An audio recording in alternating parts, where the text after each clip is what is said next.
Ma'am, step aside. People like you always slow the line down. Don't touch my bag. Security risks don't get special treatment. Someone keep an eye on her. I don't trust that look. That was how Evelyn Brooks' morning began at Atlanta's Hartsfield-Jackson International Airport. 68 years old, black, American. Her silver curls were wrapped in a simple scarf, the kind she wore when she traveled alone. She held her boarding pass steady, though her hands felt heavy, not from fear, but from a lifetime of learning when to stay silent and when not to. The TSA agent who snapped at her was young, impatient, and loud enough to make sure others heard. He grabbed her carry-on, shoved it onto the inspection table, and unzipped it with unnecessary force. A man nearby scoffed. A woman behind him whispered, "Why are they always so difficult?" Evelyn felt the sting sharp and familiar. She didn't raise her voice. She didn't argue.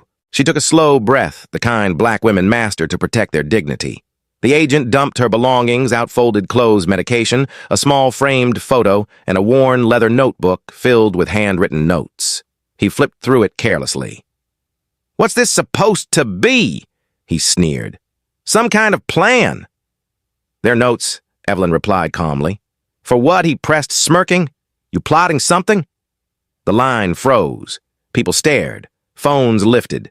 A supervisor walked over, clearly irritated, until her eyes landed on the notebook. She leaned closer, reading a name on the inside cover. Her posture shifted instantly. "Ma'am," the supervisor set her tone, changing.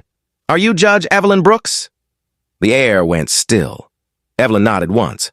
A retired federal judge. Over 3 decades on the bench, a woman who had ruled on civil rights cases and later helped advise national airport security policies on racial bias.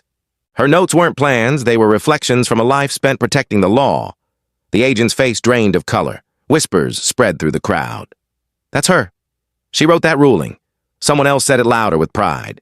"She stood up for us." The supervisor apologized immediately. The agent was quietly pulled aside as his body camera footage was reviewed. Evelyn's belongings were carefully repacked this time, with shaking hands and lowered eyes. As Evelyn walked toward her gate, a young black woman hurried up beside her. "Thank you," she said softly. "For staying strong." Evelyn smiled. "I didn't survive this long to shrink now." Before boarding, she paused and said one final thing, calm but unbreakable: "Never mistake composure for weakness." Some of us carry our power silently until disrespect forces the truth into the open. Subscribe and show some love in the comments. More value and blessings on the way.